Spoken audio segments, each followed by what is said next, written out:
Virus بے قابو ہونے لگا، 17 افراد ہلاک ہو گئے۔ چین کے شہر ووہان سے پھیلنے والا پر اسرار کورونا وائرس اب ملک بھر کے دیگر شہروں میں بھی پھیلنے لگا ہے۔ غیر ملکی خبر رساں ادارے کے مطابق چین کے صوبے ہوبائی کے دارالحکومت ووہان میں کورونا وائرس سے 17 افراد ہلاک ہو گئے ہیں، جبکہ وائرس سے متاثر ہونے والوں کی تعداد 547 تک پہنچ گئی ہے۔ اطلاعات کے مطابق چین کے صحت حکام نے وائرس کے پھیلاؤ سے بچنے کے لیے 1 کروڑ افراد پر مشتمل شہر ووہان کو مکمل طور پر سیل کرنے کی کوششیں شروع کر دی ہیں۔ دسمبر 2019 میں چین کے شہر ووہان کی مارکیٹ سے شروع ہونے والا یہ جان لیوا وائرس اس وقت ہمسائے ممالک میں پھیلتا ہوا امریکہ تک پہنچ چکا ہے۔ اس مارکیٹ میں مختلف قسم کے جانور فروخت کیے جاتے تھے، جسے اب مکمل طور پر سیل کیا جا چکا ہے۔ پوری دنیا اس خطرناک وائرس سے نمٹنے کے لیے تیار ہو رہی ہے۔ عالمی ادارہ صحت میں اس بات پر بحث شروع ہو رہی ہے کہ کیا عالمی ایمرجنسی کا اعلان کرنا چاہیے یا نہیں۔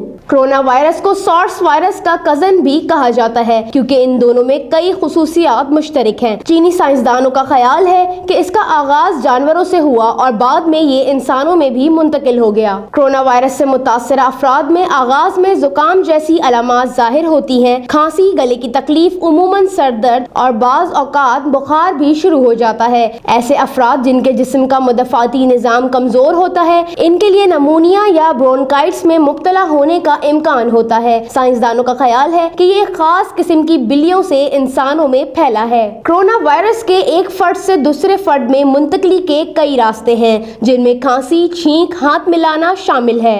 اگر متاثرہ شخص نے کسی چیز کو چھوا اور اسے دوسرا فرد چھو کر اپنے منہ، ناک یا آنکھوں کو لگائے تو اس صورت میں بھی وائرس پھیلنے کا امکان ہوتا ہے۔ کورونا وائرس سے بچاؤ کے لیے کوئی ویکسین موجود نہیں ہے، البتہ متاثرہ افراد سے دور رہنا چاہیے۔ کورونا وائرس چین سے پاکستان پہنچنے کا بھی خدشہ ظاہر کیا جا رہا ہے۔ خدشات کے پیش نظر پیمس اسپتال اسلام آباد میں ہائی الرٹ جاری کر دیا گیا ہے۔ پیمس اسپتال کے وارڈز اور ایمرجنسی میں اضافی بیڈز بھی لگا دیے گئے ہیں۔ کورونا وائرس سے بچاؤ کے لیے ہوائی اڈوں پر خصوصی کاؤنٹر بنانے کا بھی فیصلہ کیا گیا، جس کے بعد اسلام آباد ایئرپورٹ پر کورونا وائرس اسکریننگ ڈیسک کو فعال کر دیا گیا ہے۔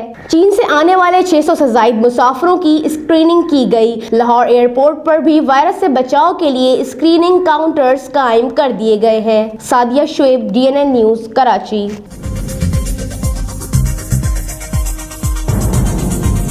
نیوز سے اپ ڈیٹ رہنے کے لیے ہمارے چینل کو سبسکرائب کریں اور بیل آئیکن پر کلک کریں۔